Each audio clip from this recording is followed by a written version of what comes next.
Well, hello and welcome to this English lesson about struggles and problems. We are human beings.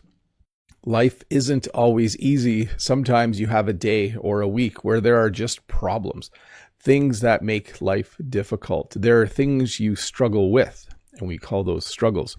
In this English lesson, I will help you learn a number of different words and phrases we use to talk about struggles and problems in life. It won't be a super happy lesson, but let's face it, sometimes you have a good day and you're happy, and sometimes you have a bad day because you are struggling with something or there is a problem. So in this English lesson, we'll learn about struggles and problems. Getting up on time. So for some people, this is a problem. For some people, this is a struggle. They go to bed at night and it's very challenging for them to get up on time. Their alarm goes off in the morning. They hit snooze 4 or 5 times. And next thing you know, they are late for work. So when we talk about things that are problematic, getting up on time can be problematic. I have actually struggled with this one this past week. Actually, the last couple of weeks. I think during the Christmas break, I started to get up a little bit later. And because it's so dark and cold outside in the morning, it's been a little challenging for me. So getting up on time has been a struggle. Getting up on time has been a problem for me. I hope not for you. Some people, it's really easy to get up on time. Their alarm goes and they just jump out of bed. But sometimes it's hard getting up on time or being on time. So maybe it's not too hard to get up on time, but maybe it's hard for you to be on time. When we talk about people being on time, we mean that they arrive at work before they're supposed to be there. They arrive at an appointment before they're supposed to be there. You know, if you have a dentist's appointment at 10 a.m., you should probably get there at 10 to 10 or 5 to 10. And then you would be on time. But if you get there at 10:05, if you get there at 5 after 10, then maybe being on time is something that is a problem for you. It is a struggle, something that you struggle with. For me, this is not a problem. I have faults, but one thing I am good at is I am usually on time for most things. I like being on time. Nervousness. If you have to have an English conversation this week with someone, you might be experiencing nervousness. This means that you are not excited about having that English conversation. Maybe you have to speak in front of people. You have to do some public speaking, and your stomach, it feels like you're going to be sick because you're so nervous. Nervousness simply means to be a little bit afraid, to be afraid to speak in front of people. To be afraid to do something. Maybe you're playing a sport for the first time. You might have some nervousness. So this might be something that you struggle with. This might be a problem for you. You know, the antidote, the cure to nervousness is to simply do something enough times that you become good at it. If you talk in front of a crowd of people every day as a teacher, eventually you're not nervous anymore. If you start playing a new sport and you play in 5 or 6 games, eventually you will be less nervous. Money. So this is kind of a funny one. You're like, what are you talking about, Bob? But some people struggle with money. And there are 2 ways you can struggle with money. It might be hard for you to find a job that pays you enough money, but you also might spend money far too easily. You might be someone who finds it very easy to spend money when you should be saving the money. So again, 2 different kinds of problems with money. Your problem might be that you need a better job so you earn more money, or you might have a problem because every time you see something, you buy it. And then at the end of the month, you don't have enough money in your bank account because you have spent it. You probably know people who have money problems, who are bad at managing their money, and so they spend far too much money and often find that they don't have enough. Overeating. This is one that I, at times, struggle with. I will tell you when I struggle with overeating. If I go to a party, if we have a staff social, if there are treats anywhere. By treats, I mean cookies or chips or chocolate covered peanuts. Those are really yummy, like peanut M&Ms. I will eat too many. And so I really work at not doing that. Christmas, the season of Christmas, is very challenging for me because there are so many yummy things to eat that I usually tend to overeat. This past Christmas, I didn't. I've been working really hard, going to the gym, making sure I am doing some exercises to fix my shoulder and hamstring. And as part of that, I'm trying to eat a reasonable amount of food every day. But overeating can be a problem for some people. It's definitely a problem for me. If I came to your house and you had pizza and ice cream and cookies and all kinds of yummy food, I would probably eat too much of that food. But I'm sure it would be an enjoyable experience having a nice English conversation and eating your food. Social media. So I'm not sure if you heard, but recently in Australia, they have banned social media for kids under the age of 15 or 16. I don't know the exact detail, but in that country, they have decided that social media, so Instagram, TikTok, Facebook, is not good for young people. It's not good for children. Some people do have a problem with social media where they are on their phone all the time. I apparently don't have that problem because I don't know where my phone is. They are on their phone all the time. In a previous lesson, I taught you the term doom scrolling. Doom scrolling is when you go on TikTok or Instagram Reels or YouTube Shorts, and after a while you realize you've been looking at things for 2 hours or 3 hours and you're not sure where your day went. So some people struggle with social media. They just spend far too much time looking at things on their little phone screens. Time pressure. So some people, it kind of depends with this one where you work or on your personality. So you might work somewhere where the boss is always trying to get you to work faster and better and more efficiently, and it can be stressful. Your boss might give you a job that takes 3 days and want it done in 2 days. Your boss might want a project done by the end of the week, but you really need 2 more weeks to finish it. You would be experiencing time pressure. In fact, we would call that a time crunch as well. You also might have a personality where you're always saying yes to things and you don't have enough time in your day to finish all of those things. Then you have time pressure. You have this inability to finish, to get done the things you're doing, and it will cause stress. Fear of failure. So I couldn't find a good picture of this, but I thought this worked. There's kind of a little flag at the top, like as if this person was playing Mario, and they are only on the 4th step. So fear of failure is when you don't try something because you don't want to fail. A good example would be water skiing. Maybe you are going to the lake and your friend has a boat and wants to teach you how to go water skiing. You know, you put on skis and you hold a rope behind the boat. That is kind of what it looks like. But you might be afraid that you're going to fall and you're going to look silly and you are going to do something wrong, or you won't be able to stand up. And so you decide not to try. You just sit in the boat all day. That would mean you have a fear of failure. Maybe you have a job and there's a better job that you want to apply for, but you are afraid to apply for it because you think you won't get it, or for some reason you have this fear that things won't turn out the way you want them to. That would be a fear of failure. Not a good fear to have. I have this a little bit, but I think generally if I want to do something, I just do it. And I will fail beautifully at something as long as I know I am learning something along the way. Health issues.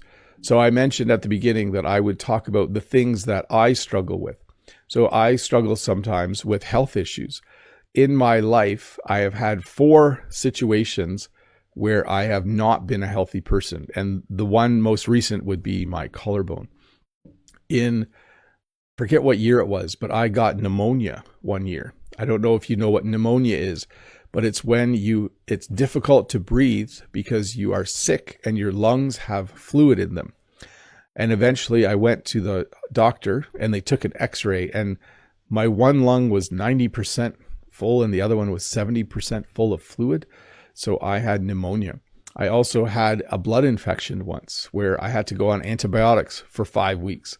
And then, as you know, I had heart surgery once. So enough about me. Oh, and I just recently broke my collarbone. Sometimes people struggle with health issues. They might have something serious like cancer. They might have something less serious like their hip hurts. They have hip pain, or maybe they have shoulder pain from a life of doing really hard labor. But health issues are not enjoyable.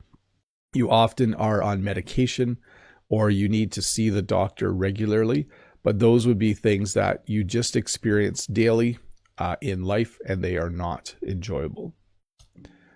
Alcohol, drugs, smoking. Not sure why self-esteem was in the middle. I thought all 3 were in a row. Some people struggle with alcohol. You can drink too much.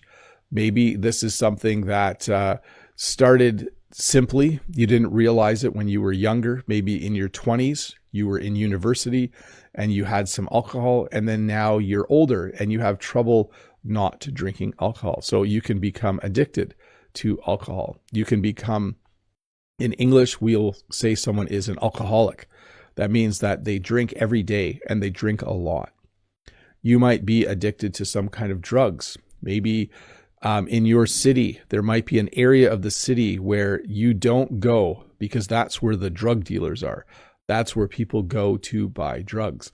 So people might struggle with drug addiction. You might struggle with, I'll just go to cigarettes. You might struggle with smoking. You might be addicted to smoking, addicted to the nicotine. And so you are smoking a pack a day or a pack and a half a day. And most of the time, people who have trouble with alcohol, people who have a problem with alcohol or struggle with it, or drugs or cigarettes, most people would like to quit, but there is something addictive about all of them.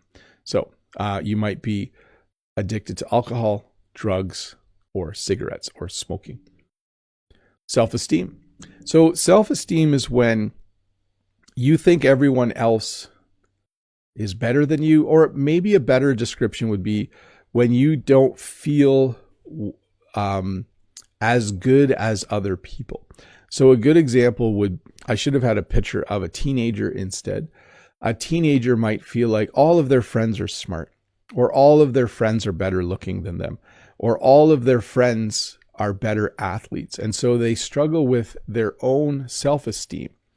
They don't feel worth a lot because they think everyone else is better looking, taller, more athletic, smarter. There are a number of ways where humans compare themselves to other humans, and this can affect your self-esteem.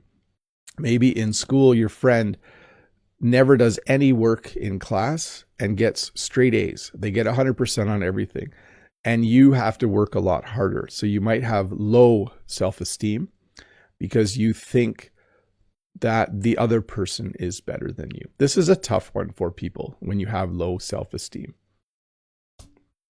Relationship problems or finding a partner. So when we get to the point of life, in life, many people would love to be in a relationship with someone. They would love to find someone to spend the rest of their life with. They would love to find a partner. Some people who have found a partner might have relationship problems, though. They might be fighting with their spouse. They might be fighting with their boyfriend or girlfriend. And so that is not an enjoyable thing.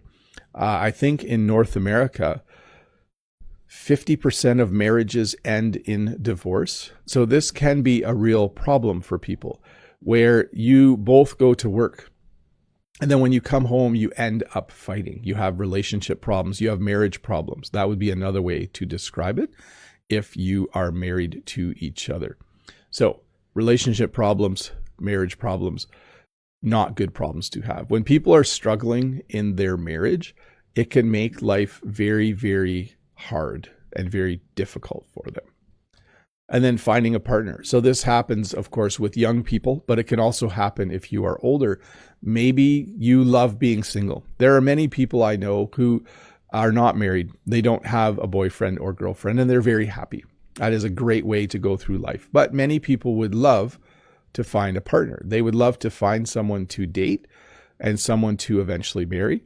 And that can be challenging sometimes. It can be difficult to find a partner to spend your life with. A lack of motivation. So I do actually struggle with this one sometimes, believe it or not. I think that sometimes when I work too hard for too long, eventually I have a lack of motivation. I don't feel energetic and I'm not excited to do something. Believe it or not, this happens with my YouTube channel once or twice a year. I find that it coincides. It happens at the same time as when I'm really busy at work. So in September and at the beginning of January, every year, I don't have a lot of motivation to work on YouTube. And coincidentally, I'm very busy at work at the same time. So some of you might have this as well. There might be certain times of the year where you aren't excited to do things. You don't feel like you have a lot of energy to do something. You have a lack of motivation. This might happen with your English learning. Maybe you study English really hard for 6 months and then you just don't feel like it anymore. At that point, it's probably good to just take a little break. When you take a little break from something, you can have a lot more motivation to do that thing when you return to it. Having a big mouth. So this doesn't mean to physically have a large mouth. This means you say things without thinking about what you're saying. So sometimes at school, there will be a student who has a big mouth. And what we mean by that is they regularly say things quickly without thinking that offend or annoy other people. Okay. So we also sometimes say the person has no filter. What they think is what they say. And sometimes what they say is not very, very nice. So having a big mouth would be, it's kind of hard to describe because in polite workplaces, you usually don't see this. But I have, when I worked in construction, I've worked with a couple people who had a big mouth. They were just talking all the time and saying mean things about the other people and me. And I don't know how to describe it. Not very fun to work with someone who has a big mouth. Anger issues. I don't really have this one, but I do, like most people, get angry sometimes, but it's not regular. If you get angry every day, if you know someone who gets angry every day, we would say they have anger issues because you shouldn't be getting angry every day. Anger is a completely normal human emotion that happens sometimes. Okay. We all sometimes get angry. If you were driving your shopping cart at the grocery store, or what they call a trolley, I think in the UK, and if you hit their ankle, like their leg from behind, that person might get angry. They might be very annoyed with you. But if you get angry every day, and you get angry multiple times a day, we would say you have anger issues because no one should be getting angry that much. That's not a normal thing to do. Uncertainty about the future. This is a bit of a mouthful, isn't it? And I had to find an AI generated photo for this one. Uncertainty about the future is something that usually affects younger people because they want They're not sure what job they'll have someday. They're not sure what they should study at university or college. They're not sure if they should not go to university and just work for their aunt or uncle who owns a business. But there's an uncertainty about the future. And usually young people feel this. I'm actually feeling this. I don't get super political in my live streams, but I have stopped reading the news every day because there's this uncertainty about the future of the world right now. And it's a little unsettling because up until the pandemic, I thought the world was getting better. I thought countries were getting along well. And now I feel like there's a lot of uncertainty about the future. I will leave it at that. But I think you understand what this means is you're not sure what's going to happen tomorrow. You're not sure what's going to happen next year. I'm pretty sure that I'm going to keep doing YouTube, and I'm pretty certain that I will have a job teaching high school for a long time. And so I don't have a lot of uncertainty about my future in terms of what I do for work, but I do have some uncertainty about the future of the world. A little bit worried right now. That's all I'll say. Loneliness. So I have read in the news that we have a loneliness epidemic in the world, especially in North America with teenagers, that people are finding it difficult to make friends and to keep friends. And so a lot of people are spending more and more time alone. And so loneliness might be something that someone struggles with. They would really like to have a group of friends, but they don't know how to make friends. They don't know how to be a good friend. By the way, that's one way to maintain a friendship, is to be a good friend. So loneliness is something that some people in the world are experiencing, something that is a problem and that they are struggling with. Being overworked. So this is something that I feel sometimes, but it's my own fault. So when you are overworked, you have too much work in your day. You find it very, very difficult to get all of your work done when you're at work.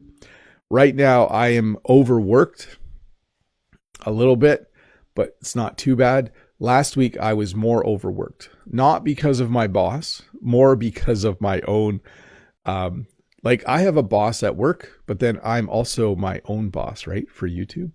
So when you are overworked, it can be stressful. It can be difficult because you have to work more, so you have less time to relax as well. And this goes along with it, being underpaid. So some people are overworked and underpaid. That means their boss or their place of work does not give them a respectable amount of money for the work they are doing. So if you work at a fast food restaurant, you might feel like you're underpaid. If you work somewhere and you have a lot of responsibilities and you're in charge of other people and you're only making like an extra $10 a day, you might feel underpaid. You might feel like you deserve to be paid more. But many people feel like they are overworked and underpaid. Their boss expects too much from them and also does not pay them what they think they should be paid. Hunger.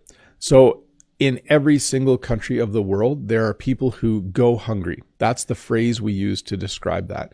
There are people in Toronto who go hungry every day. Even in a country like Canada, where it might seem like we are a wealthy country, there are people who find it hard to afford food.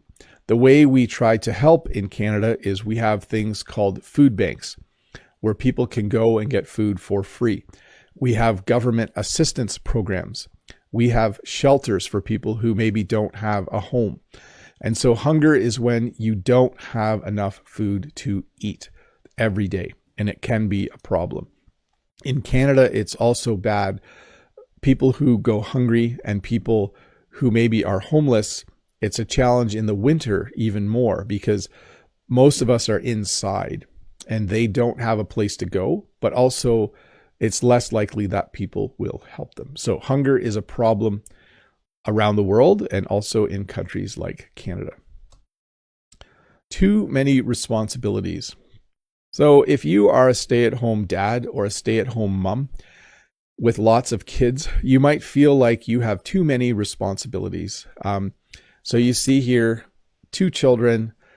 One kid is on the iPad, computer, phone, cup of tea. Definitely a stressful look. Maybe feeling like she has too many responsibilities. Maybe she's actually working from home while raising 2 kids. She might even be a single mom. So she might be raising 2 kids on her own. I'm just guessing when I look at the picture. And she might feel like she has too many responsibilities. I know if I was a single dad, I would feel like I had too many responsibilities because I would need to work, cook, clean, raise my kids. Like it would just start to feel overwhelming. So again, responsibilities are the things you must do every day. You need to pay your rent. You need to feed your children. You need to work to earn a living. Bullying. So bullying is the term we use to describe usually when children bug other children, when children are mean to other children, and when they do it regularly. So if a student at my school says to another student, "Your shirt is ugly," we wouldn't call that bullying. But if that student every day told the other student, "Your shirt is ugly, your pants are ugly, your shoes are ugly," every day said something mean about them, then we would say that's bullying. So it's repeated negative behavior from one person to another person. And adults can bully adults as well, but generally we use this term when we're talking about kids. So bullying, when one child is mean over and over again to another child. Being shy. So this is similar to being nervous a little bit. When you're shy, so here's a good example. Often little kids like talking to their parents. They like talking to their grandparents. They like talking to their aunts and uncles.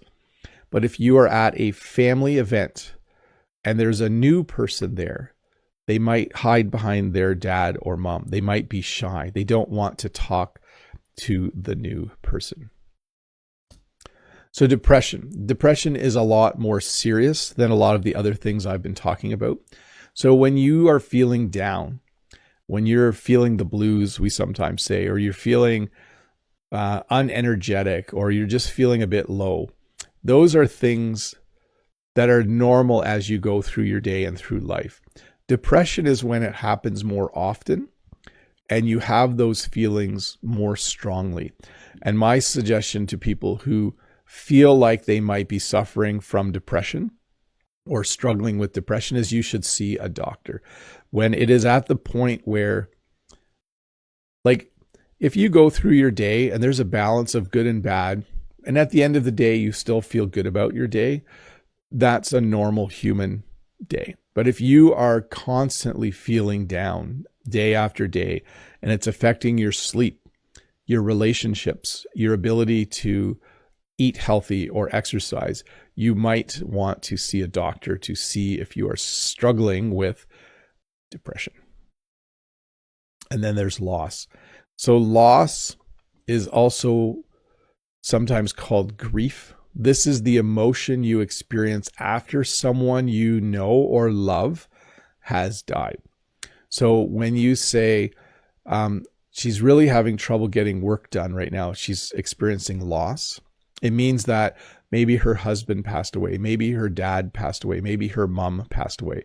And when I say passed away, I mean died. So sometimes when someone dies, we just say they passed away. That's the more common English term or phrase to use. So you might have a colleague who they're just not very happy at work lately. And then you realize, oh, they're experiencing loss. Their grandmother passed away and they were very close to their grandmother. So loss, the feeling of extreme sadness because someone